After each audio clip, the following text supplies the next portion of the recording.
Você provavelmente já ouviu a frase: trabalhe de forma mais inteligente, não mais difícil. Na natureza, essa premissa não é apenas um conselho prático, mas uma estratégia evolutiva essencial. Afinal, a evolução não é um processo aleatório que busca a perfeição, mas um mecanismo de tentativa e erro que favorece a eficiência em um determinado ambiente. Um fenômeno fascinante dentro desse processo é a evolução convergente, que, em termos simples, mostra que se algo funciona bem, não há razão para modificá-lo drasticamente. Especificamente, a evolução convergente ocorre quando organismos não relacionados desenvolvem independentemente características semelhantes para se adaptar a condições semelhantes. Vamos considerar alguns exemplos. Tanto morcegos quanto baleias desenvolveram a ecolocalização, um sistema sensorial baseado na emissão e recepção de ondas sonoras. À primeira vista, esses animais parecem não ter nada em comum, mas seu ambiente moldou sua biologia de maneiras surpreendentemente semelhantes. Da mesma forma, o olho, uma estrutura tão crucial para a sobrevivência, evoluiu repetidamente em diferentes linhagens, de insetos a mamíferos, cada uma com variações adaptadas às suas necessidades específicas. Mas o mais impressionante acontece quando duas espécies, separadas por enormes distâncias na escala evolutiva, passam a parecer quase idênticas. Um exemplo notável é o dos lagartos e cobras sem pernas. À primeira vista, elas poderiam passar por irmãs. No entanto, essas criaturas evoluíram independentemente por mais de 100 milhões de anos. Para colocar isso em perspectiva, humanos e gatos compartilham um ancestral comum muito mais recente do que eles. E, no entanto, apesar dessa relativa proximidade, humanos e gatos têm diferenças óbvias, enquanto essas duas criaturas reptilianas convergiram para uma forma corporal quase idêntica. O que a evolução convergente nos mostra é que a vida, no final das contas, não está interessada em originalidade, mas em eficiência. Se uma solução anatômica for funcional, a natureza a encontrará repetidamente. A evolução não segue uma linha reta nem é impulsionada pelo desejo de inovação. Em muitos casos, os organismos encontram uma fórmula bem-sucedida e a mantêm por milhões de anos. Esse fenômeno não é uma peculiaridade moderna, mas remonta a épocas profundas do registro fóssil, dando origem ao que poderíamos chamar de ecos do passado, na fauna atual. De certa forma, esses animais nos oferecem a melhor aproximação da viagem no tempo. Um caso particularmente fascinante envolve duas espécies icônicas, separadas por eras geológicas, mas unidas por uma semelhança impressionante: ictiossauros e golfinhos. O oceano é um ambiente implacável, e a seleção natural tem favorecido repetidamente certos designs corporais que minimizam a resistência à água. No entanto, tanto os golfinhos quanto os ictiossauros levaram essa otimização ao seu nível máximo. Os ictiossauros, que dominaram os mares durante o Mesozoico, são comumente conhecidos como golfinhos pré-históricos, apesar de serem répteis. Sua semelhança com os golfinhos modernos não é superficial. Eles compartilhavam mais de 20 características anatômicas, desde o formato hidrodinâmico de seus corpos até a estrutura de seus crânios e membros. Essas semelhanças incluem ossos dos dedos nas nadadeiras, focinhos alongados, pescoços curtos, nascimentos vivíparos, pele lisa e provável coloração contrassombreada, com dorso mais escuro e barriga mais clara, um padrão eficaz para camuflagem na água.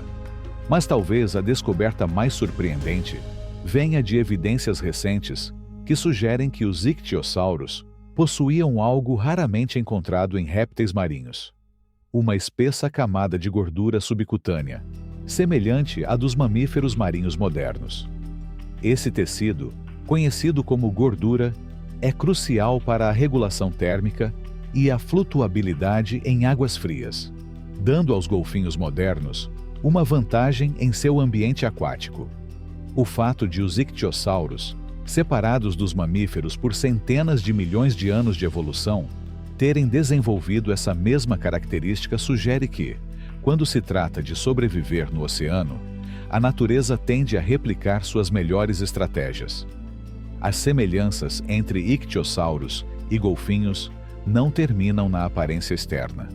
Na verdade, seus sentidos podem ter sido mais semelhantes do que se pensava originalmente. Ambos tinham olhos excepcionalmente grandes, adaptados a condições de pouca luz e alta pressão, sugerindo que caçavam em águas profundas, ou pelo menos em ambientes com visibilidade reduzida. Além disso, suas estruturas auditivas eram anormalmente densas e robustas, o que lhes daria uma audição altamente especializada, ideal para detectar presas em um mundo onde a visão só alcança certos limites. Mas as coincidências não se limitaram à anatomia. O estilo de vida deles também mostrou uma convergência notável. Embora os ictiossauros variassem em tamanho e dieta dependendo da espécie, a maioria comia peixes, cefalópodes e crustáceos, praticamente o mesmo cardápio dos golfinhos modernos. É essa semelhança em seus hábitos que pode ter levado ambos os grupos a desenvolver características tão semelhantes, embora estivessem separados por dezenas de milhões de anos de evolução. Os ictiossauros surgiram no Triássico Inferior e persistiram nos oceanos do mundo até sua extinção, há aproximadamente 90 milhões de anos. Com uma história evolutiva que abrange 150 milhões de anos, esse grupo passou por uma diversificação considerável, e nem todas as suas espécies eram réplicas exatas dos golfinhos. Entretanto, entre eles, havia uma linhagem que levou essa semelhança ao extremo: os oftalmossauros. Algumas espécies desse grupo eram tão semelhantes em tamanho e forma aos golfinhos modernos que, se você os visse nadando nas profundezas, provavelmente não perceberia imediatamente que eram, na verdade, répteis marinhos. Ainda assim, por mais impressionante que seja essa convergência, a semelhança entre golfinhos e ictiossauros ainda fica aquém de outro caso de mimetismo extremo, que remonta a um tempo ainda mais antigo. E para entender isso, precisamos começar com uma afirmação simples: tudo é crocodilo. Ou pelo menos, é o que você pode pensar. Nesse caso, o que você está vendo parece, se move e provavelmente caça como um crocodilo, mas não é realmente um. É um fitossauro, um mestre do disfarce evolutivo que apareceu aproximadamente 196 milhões de anos antes dos crocodilos modernos.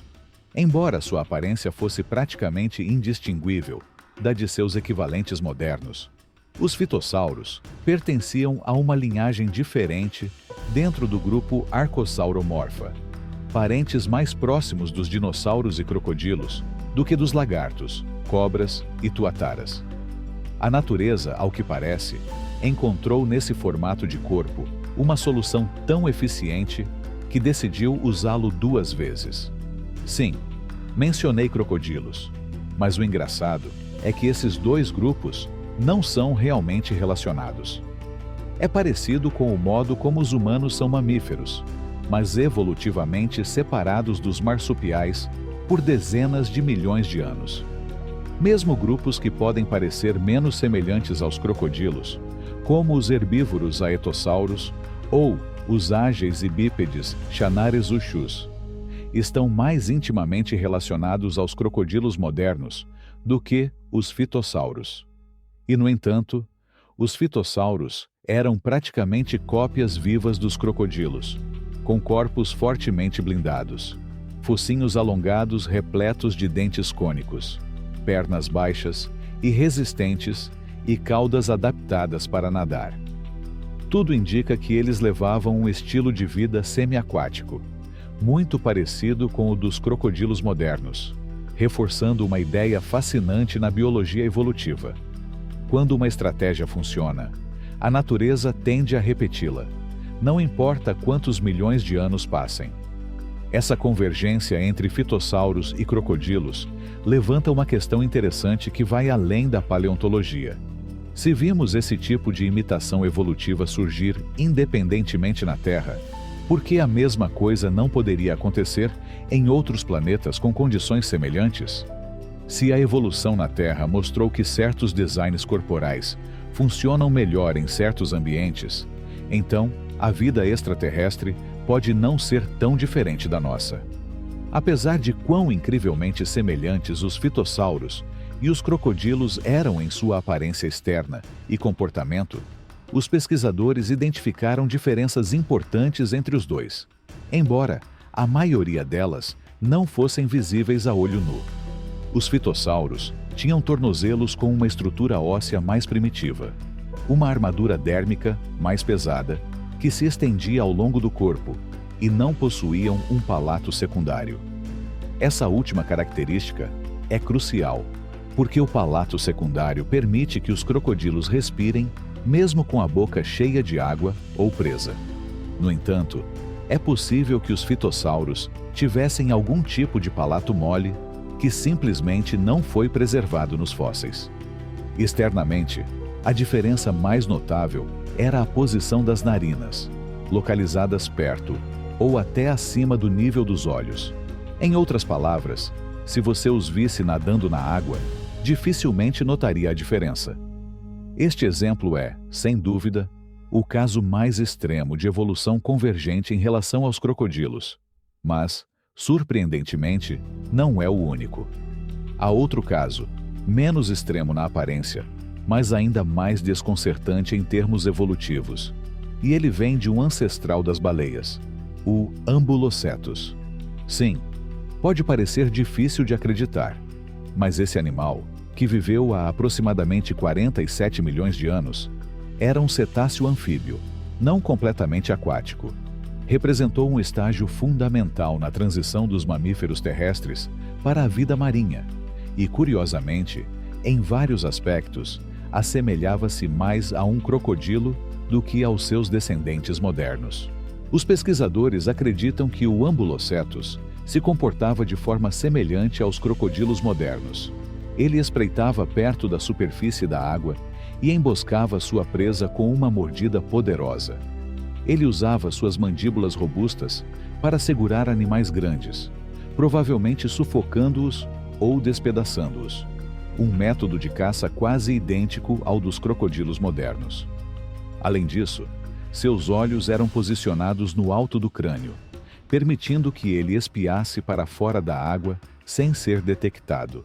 Uma adaptação essencial para predadores aquáticos de emboscada. Ele também tinha uma cavidade nasal reforçada com paredes ósseas, uma característica que ajudava a manter suas vias aéreas abertas, enquanto segurava as presas debaixo d'água. Quando todas essas características são vistas em conjunto, o Ambulocetus se torna um exemplo impressionante de como a evolução pode produzir organismos com funções ecológicas semelhantes a partir de ancestrais completamente diferentes. Tirando a pele e algumas diferenças internas, esse mamífero primitivo era essencialmente a versão cetácea do crocodilo. E, curiosamente, em uma situação paralela, os crocodilos também tinham sua própria versão de baleia, a Stomatosuchus. Este era um crocodilo extinto do final do Cretáceo, que compartilhava seu mundo com o formidável Spinosaurus, embora seu estilo de vida fosse drasticamente diferente do da maioria de seus parentes. Em vez de ser um caçador de emboscadas, com mandíbulas poderosas, o Stomatosuchus possuía uma bolsa gular enorme e altamente elástica, que lhe permitia engolir peixes, e até tubarões inteiros de uma só vez, um método de alimentação notavelmente semelhante ao de certas baleias e pelicanos modernos. A diferença crucial, no entanto, estava nos dentes. Em vez de barbatanas filtradoras ou de um bico sem dentes, o Stomatosuchus tinha uma série de dentes pequenos e afiados que se encaixavam perfeitamente ao fechar a boca, criando uma espécie de zíper biológico que garantia que qualquer presa capturada estivesse condenada. Além disso, seu tamanho o aproximava ainda mais das baleias. Com um comprimento médio de 10 metros, ele estava entre os maiores predadores aquáticos de sua época. No entanto, sua linhagem não prosperou a longo prazo, o que impediu que esses crocodilos-baleia sobrevivessem até os dias atuais.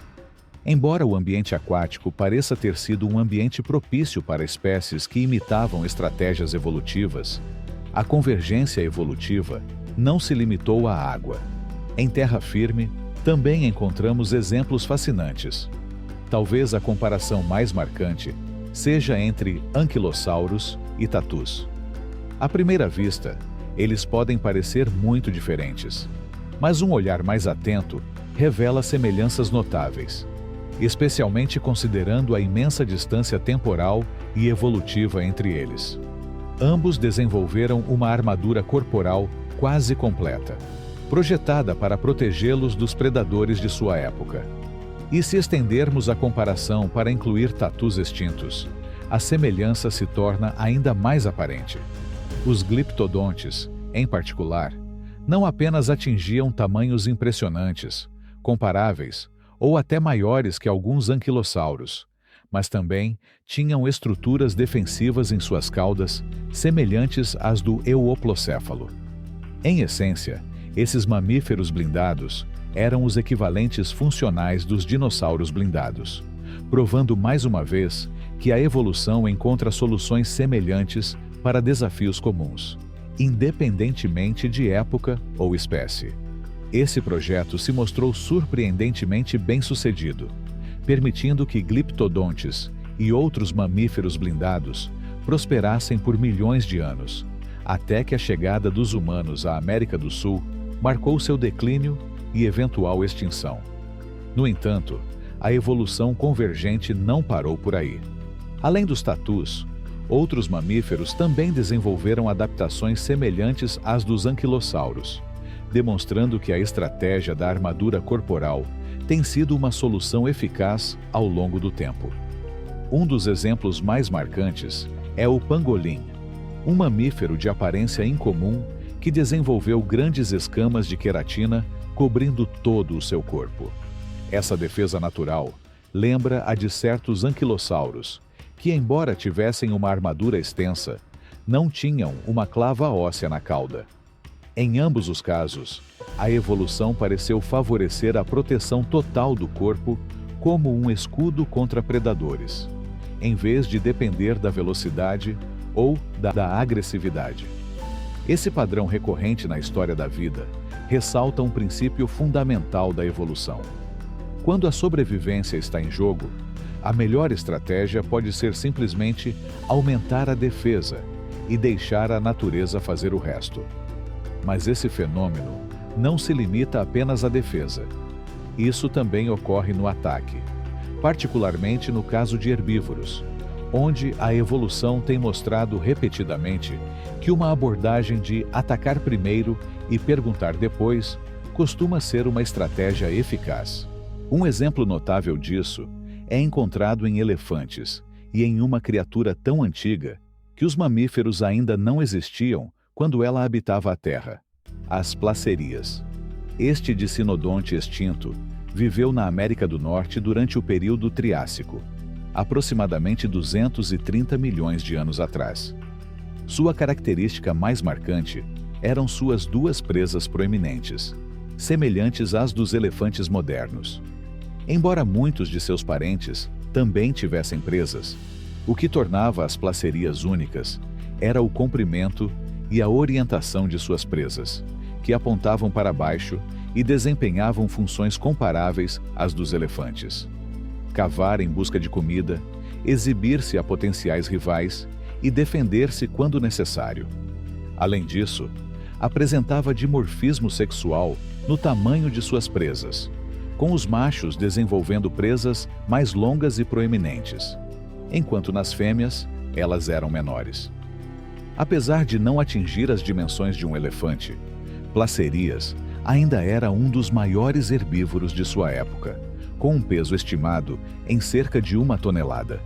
Curiosamente, seu tamanho era mais parecido com o de um hipopótamo, com o qual também compartilhava certas características convergentes.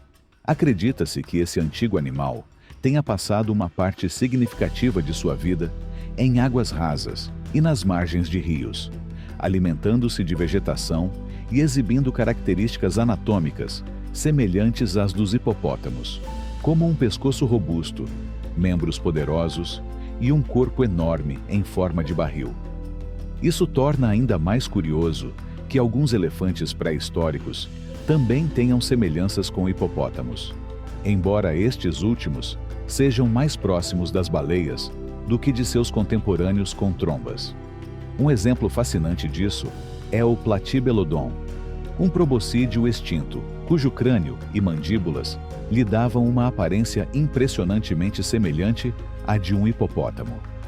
No entanto, se há um grupo de animais que realmente demonstra que a estratégia de atacar e atacar tem sido uma solução evolutiva bem-sucedida, são os rinocerontes. Os rinocerontes evoluíram inicialmente na Ásia antes de se espalharem para várias regiões do mundo, em parte graças à sua combinação única de tamanho enorme e chifres afiados.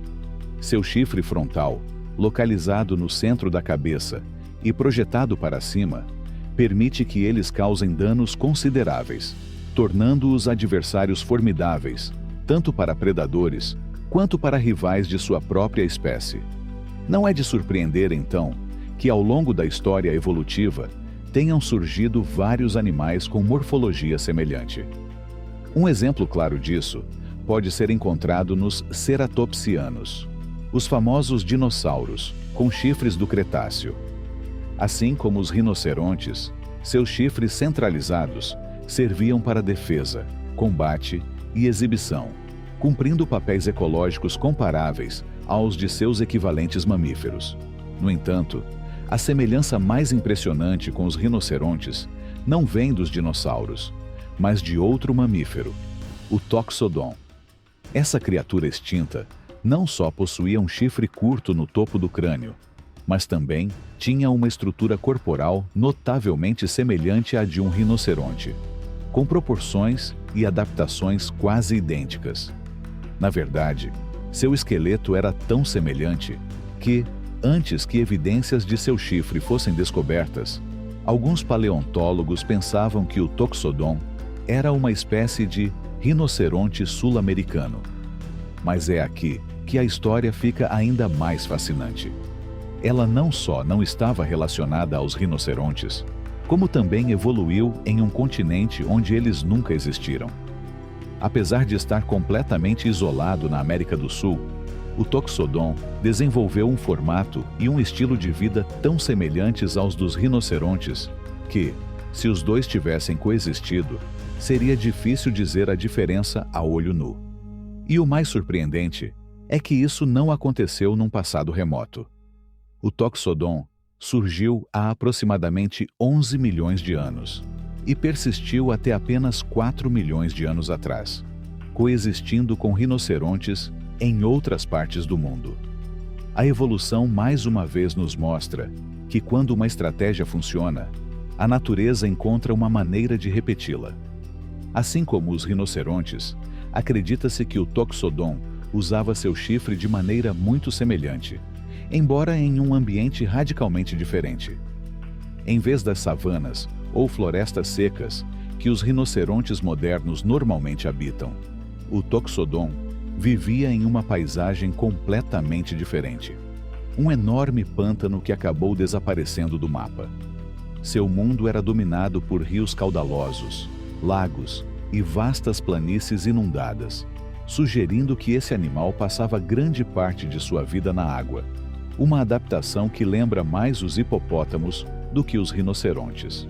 Curiosamente, embora os rinocerontes e o Toxodon compartilhassem uma morfologia semelhante, eles não eram intimamente relacionados.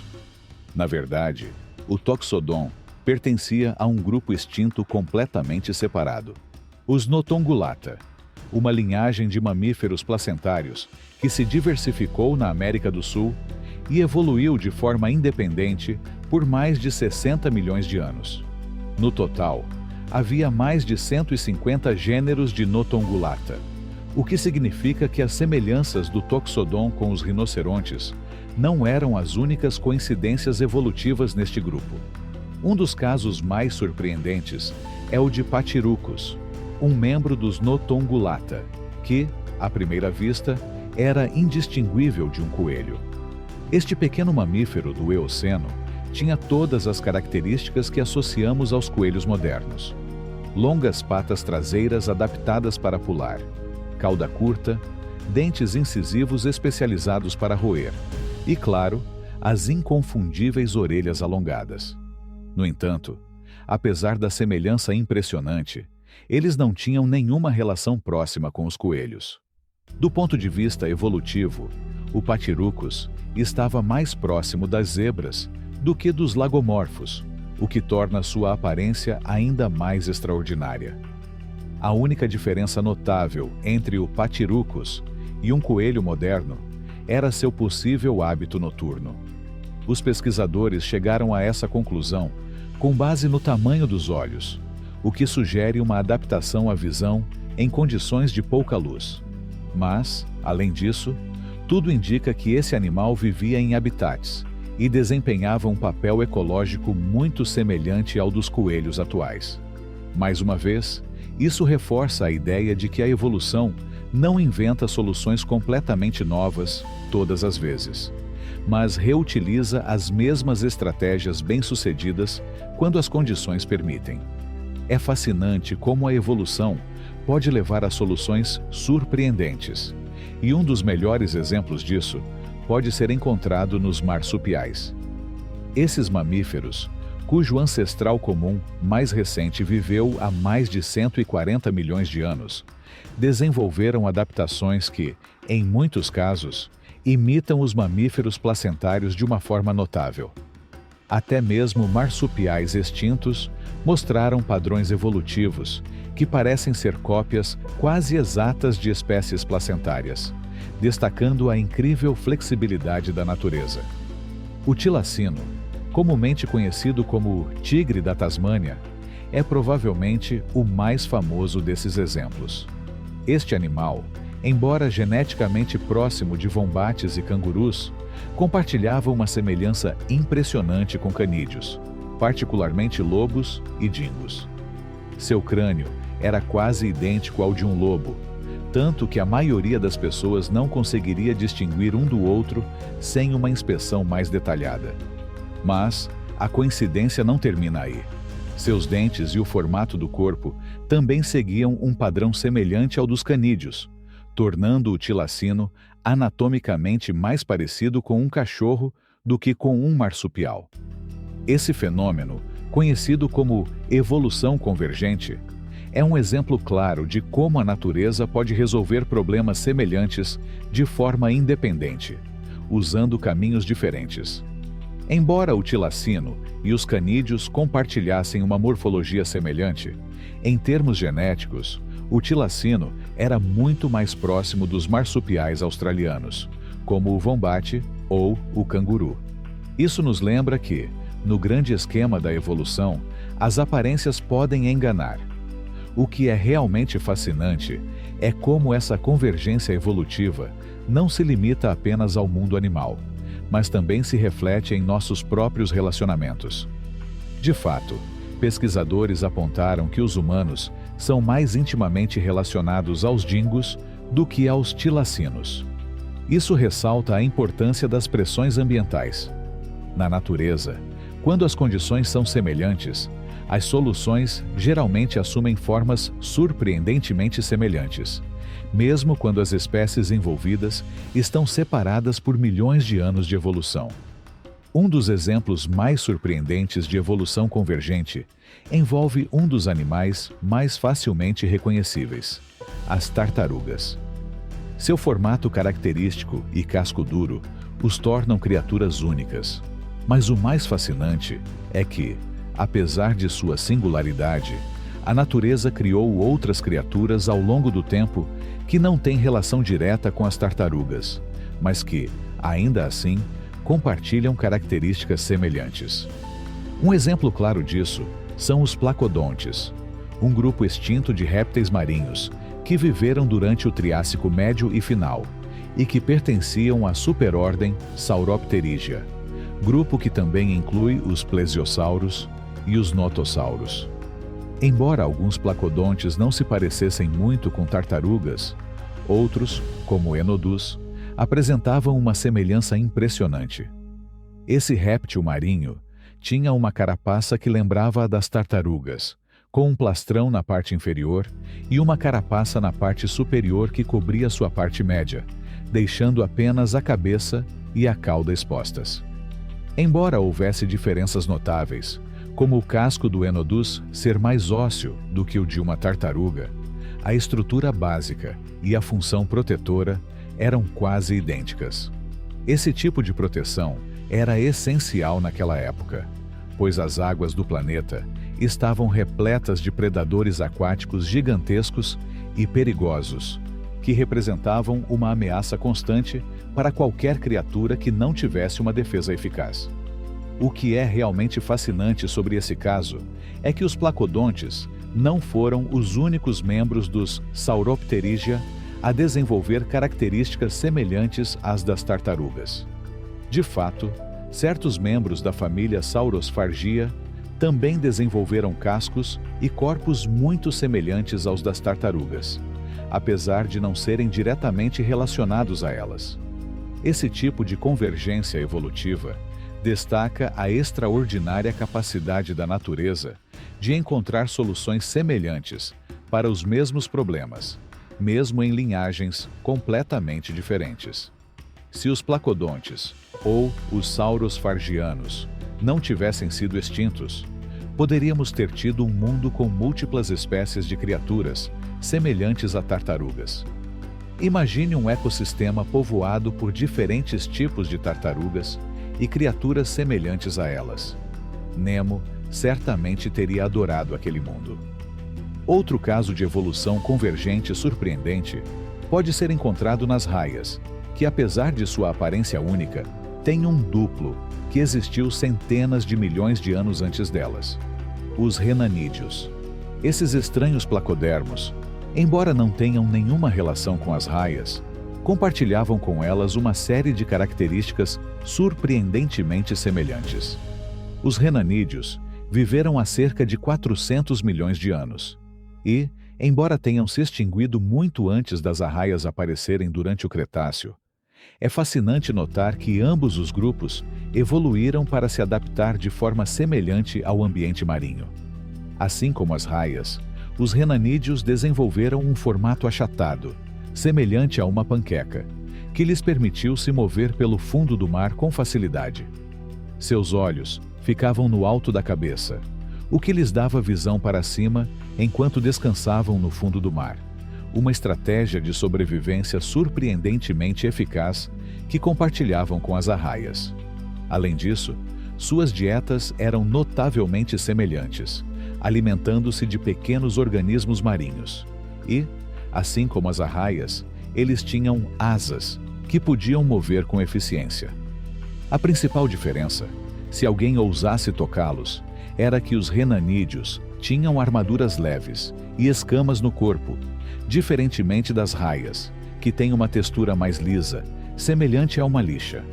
Embora não fossem tão grandes quanto as arraias modernas e não tivessem o ferrão venenoso na cauda, o que as tornava menos perigosas, sua aparência e estilo de vida eram incrivelmente semelhantes. Apesar dessas diferenças, os renânidas não apenas sobreviveram durante sua época, mas se espalharam pelo mundo em um período relativamente curto. No entanto, como muitos outros grupos, eles desapareceram sem ver seus gêmeos, as raias modernas, que não apenas continuaram com a mesma estratégia de vida, mas prosperaram nos oceanos muito depois da extinção dos renanídeos. Embora não fossem tão semelhantes a raios quanto os renanídeos, também existiam eugenodontídeos, que viveram na mesma época, embora não pertencessem à mesma ordem.